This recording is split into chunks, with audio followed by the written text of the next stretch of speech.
everybody, this is Alison from Thriving While Disabled. I wanted to say hi. I'm out basically Herald Square actually in the city. After several very quiet days I finally ended up with a whammy of a schedule, and that's what I want to talk to you guys about today. Scheduling and planning. I think it's really, really important that when managing a disability, you have some things in your life that are relatively predictable and you build yourself a plan and regular habits.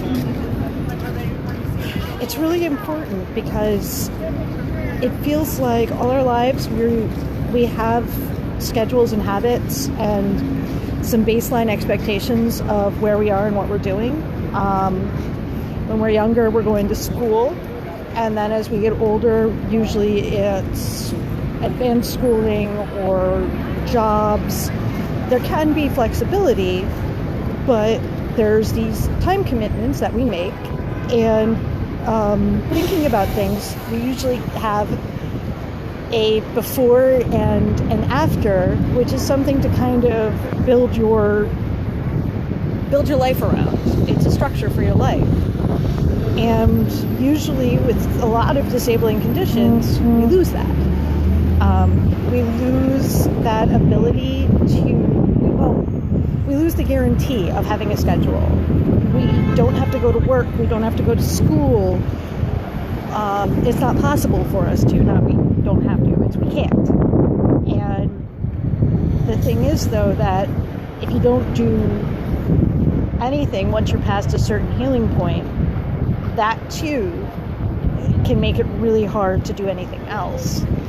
I know that I've found that a lot of times when I'm really kind of mentally and physically inactive, that's when I head into a depression. And I think that's probably true of a lot of people. So,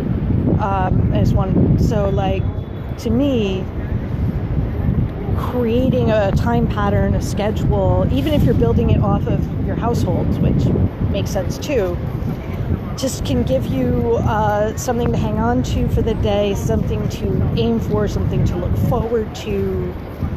I will do X before my appointment. I deserve good self-care, so when I wake up, I'm going to make sure that I have a healthy breakfast and drink water, go for a walk, whatever it is that will help you. The way that I've managed it is a couple of different things. One thing I do is I've got an app that I use to give me a bit of a schedule. It assumes I wake up at 6 a.m., which I sometimes do, but when I go through intensive sleep cycles, I don't. I wake up more like 10:30 in the morning. But it starts with kind of getting up, having a healthy breakfast, taking my medication for the day, and then I have a couple of steps that are physical therapy exercises that I need to do for myself. And each of those sets of tasks leads into the next set. I've got exercising in there, going for a walk, taking a shower after my walk, things like that. And what I do is that schedule is what I do on the days I don't have anything outside me to work on. My partner and I mostly schedule doctor's appointments and things like that in the afternoons, so that we're both aware, alert, and good to go by the time it's time for those appointments.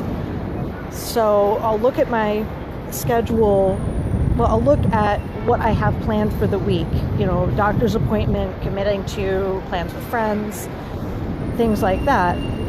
And I build on those plans. I tell myself before I leave for the city, I want to make sure I at least have a good breakfast and take my meds. And if there's time, I'm going to meditate. Things like that. Now, in the past, when my partner was working, I would build things off of his schedule. Oh, Al's working today, so I'm going to make dinner so it's ready when he gets home. I'm going to get up when he does, and that'll start my day and give me a bit of a routine, stuff like that. I've heard people also do stuff like this with children. Their kids going to school. So guess what? They wake up so that they can walk their kid to school. And then they go home and take a nap and take care of themselves however they need to. The problem with not having something to build around or build on is it makes it more and more difficult, especially if this is day after day after day, to have deadlines, and therefore it makes it harder to get stuff done. I've found that when I have days with no schedule and no pattern, I'll often lose the day to playing games or being on the computer, something that's not really productive, not really helpful, not necessarily bad, but just not what I would be doing if I'd had a deadline. And all of a sudden it's 4 or 5 in the evening and I haven't done anything all day as far as I'm concerned. I'm not talking about resting up. That's a different category. But I just wanted to step on here and mention this to you guys because I think that scheduling and planning and making sure that you have some goals and some deadlines, even if those goals are self-care goals, even if those goals are responsibilities you have, you know, it could be part of your schedule is I will get this application for food stamps out by Friday. It can be things like that. But whatever you can do to give yourself some motivation and push without overwhelming yourself, because it's important too to not pack your schedule so full that that you're overwhelmed or exhausted just from trying. I actually have a whole post about scheduling and the importance of it and kind of lay out what my schedule has been. But I just wanted to get on, say hi, and wish you all well. And I hope your week is starting well.